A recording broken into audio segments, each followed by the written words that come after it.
Ang liwanag sa dilim. Ay, may pagganon pala.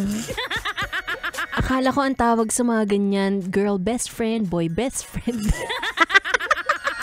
Okay, nagbabalik DJ Ganda, mga nakasama niyo pa rin dito sa 101.1 Yes FM. And yes, meron po tayong mga tao sa buhay natin na pwede nating tawaging liwanag sa dilim, hindi dahil sobrang puti nila.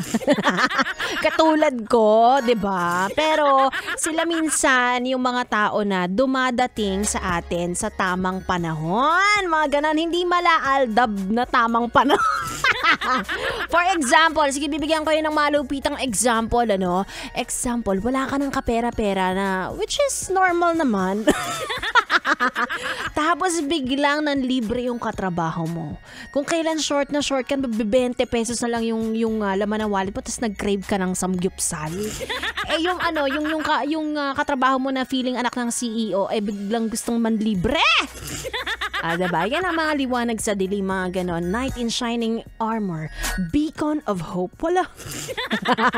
Savior of the day. Ganyan. Yung mga taong dapat mong pinapasalamatan, ina-appreciate at finiflakes. Yung finiflakes mo yung jowa mo, wala namang silbi. Nakakaloka. O kaya naman ako na lang ang i-flakes mo. And of course, si B-Boy Bibo. Dahil alam mo na, araw-araw gusto namin magpakita sa inyo sa Facebook Live.